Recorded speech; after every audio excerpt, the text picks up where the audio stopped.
जय श्री कृष्णा। घटोत्कच का पराक्रम और कर्ण की अमोघ शक्ति से उसका वध।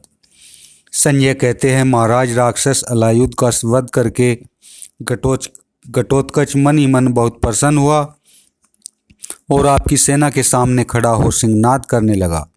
उसकी गर्जना सुनकर आपके योद्धाओं का बड़ा भय हुआ। इधर कर्ण पर उसके शत्रु बाण बरसाते थे और वह धैर्यपूर्वक उनके अस्त्र शस्त्रों का नाश करता जाता था और उनके वज्र के समान बाणों से शत्रुओं का संहार आरंभ किया। उसके सहायकों से कितने ही वीरों के अंग छिन्न भिन्न हो गए, किन्हीं के सारथी मारे गए और किन्हीं के घोड़े नष्ट हो गए। कर्ण के सामने किसी तरह अपना बचाव न देखकर वे योद्धा युधिष्ठिर की सेना में भाग गए। अपने योद्धाओं को कर्ण के द्वारा पराजित होकर भागते देख घटोत्कच को बड़ा क्रोध हुआ और वह उत्तम रथ में बैठकर सिंह के समान दौड़ता हुआ कर्ण का सामना करने के लिए आ पहुंचा। आते ही उसने वज्रसरी के बाणों से कर्ण को बीन डाला। फिर दोनों ही एक दूसरे पर करणी, नाराज, सिलीमुख, नालिक, दंड, असनी, वज्रदंत, वराकरण, विपाट, सरंग तथा सुरप्रक की वर्षा करने लगे। उनकी अस्त्र वर्षा से आकाश छा गया। महाराज, जब कर्ण युद्ध में किसी तरह घटोत्कच से बढ़ न सका तो उसने अपना भयंकर अस्त्र प्रकट किया और उससे उसके रथ, घोड़े और सारथी का नाश कर डाला। हिडिंबा कुमार रथहीन होते ही अंतर्धान हो गया। उसे अदृश्य होते देख कौरव सेना चिल्ला चिल्ला कर कहने लगे, माया से युद्ध करने वाला यह राक्षस जब युद्ध में स्वयं नहीं दिखाई देता तो कर्ण को कैसे नहीं मार डालेगा। इतने ही में कर्ण ने सहायकों के जाल से संपूर्ण दिशाओं को आच्छादित कर दिया।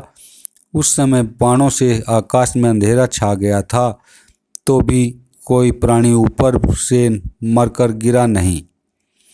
इसके बाद हम लोगों ने अंतरिक्ष में से उस राक्षस की भयंकर माया देखी। पहले वह लाल रंग के बादलों के रूप में प्रकाशित हुई, फिर जलती हुई आग की लपटें के समान भयंकर दिखाई देने लगी।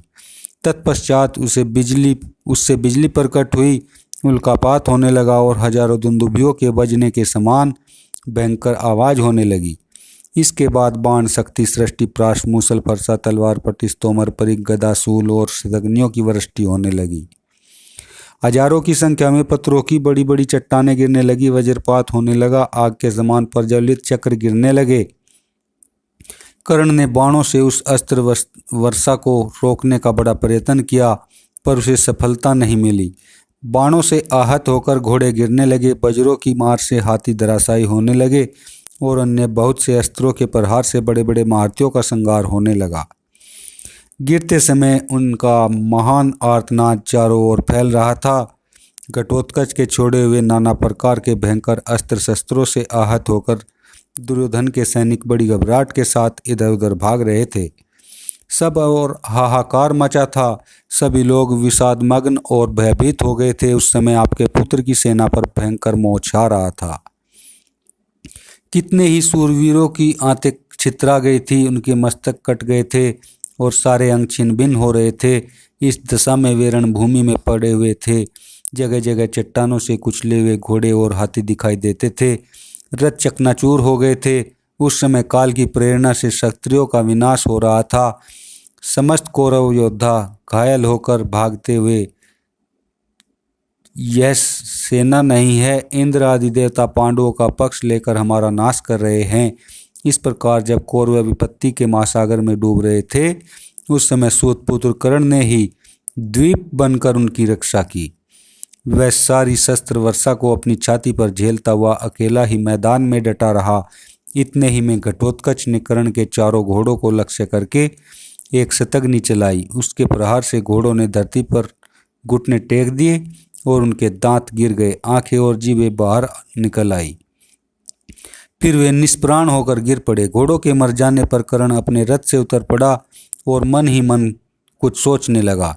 उस समय कौरव योद्धा भाग रहे थे। राक्षसी माया से उसके दिव्यास्त्रों का नाश हो गया था तो भी कर्ण घबराया नहीं। वह समयोचित कर्तव्य का विचार करने लगा। इसी समय उस भयंकर माया का प्रभाव देख समस्त कौरवों ने मिलकर कर्ण से कहा, भाई, अब तुम इस राक्षस का तुरंत वध करो, नहीं तो ये सभी कौरव अभी नष्ट हुए जाते हैं। भीमसेन और अर्जुन हमारा क्या कर लेंगे। इस समय आधी रात में इस राक्षस का प्रताप बढ़ा हुआ है, अतः इसका ही नाश करो। हम लोगों में से जो इस पर भयंकर संग्राम से छुटकारा पा जाएगा वह इस सेना सहित पांडवों से युद्ध करेगा। इसलिए तुम इंद्र की दी हुई शक्ति से इस भयंकर राक्षस का संहार कर डालो। कर्ण सभी कौरव इंद्र के समान बलवान हैं, कहीं ऐसा न हो कि इस रात्रि युद्ध में ये सब के सब अपने सैनिकों सहित मारे जाएं। निशीथ का समय था। राक्षस कर्ण पर निरंतर प्रहार कर रहा था। सारी सेना पर उसका आतंक छाया हुआ था। इधर कौरव वेदना से कर्रा रहे थे। यह सब देख सुनकर कर्ण ने राक्षस के ऊपर शक्ति छोड़ने का विचार किया। अब उसने संग्राम में शत्रु का आघात नहीं सहा गया। उसके वध की इच्छा से कर्ण ने वह वैजयंती नाम वाली असहाय शक्ति हाथ में ली। महाराज, यह वही शक्ति थी जिसे न जाने कितने वर्षों से कर्ण ने अर्जुन को मारने के लिए सुरक्षित रखा था। वह सदा उसकी पूजा किया करता था।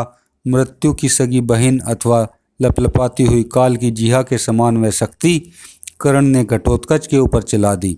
उसे देखते ही राक्षस भयभीत हो गया और विंध्याचल के समान विशाल शरीर धारण कर वहां से भागा। रात्रि में प्रज्वलित होती हुई उस शक्ति ने राक्षस की सारी माया भस्म करके उसकी छाती में गहरी चोट की और उसे विदीर्ण करके ऊपर नक्षत्र मंडल में समा गई। घटोत्कच भैरवनाद करता हुआ अपने प्यारे प्राणों से हाथ धो बैठा। उस समय शक्ति के प्रहार से उसके मर्मस्थल विदीर्ण हो गए थे। तो भी शत्रुओं का नाश करने के लिए उसने आश्चर्यजनक रूप धारण किया, अपना शरीर पर्वत के समान बना लिया। इसके बाद वह नीचे गिरा। यद्यपि मर गया था तो भी उसने अपने पर्वताकार शरीर से कौरव सेना के एक भाग का संहार कर डाला। उसकी देह के नीचे एक अक्षोहिणी सेना दबकर मर गई। इस प्रकार मरते मरते भी उसने पांडवों का हित साधन किया। माया नष्ट हुई और राक्षस मारा गया। यह देखकर कौरव योद्धा हर्षनाद करने लगे। साथ ही शंख, बेरी, ढोल और नगारे भी बज उठे। कर्ण की प्रशंसा होने लगी और दुर्योधन के रथ में बैठकर उसने अपनी सेना में प्रवेश किया। बोलो जय श्री कृष्णा।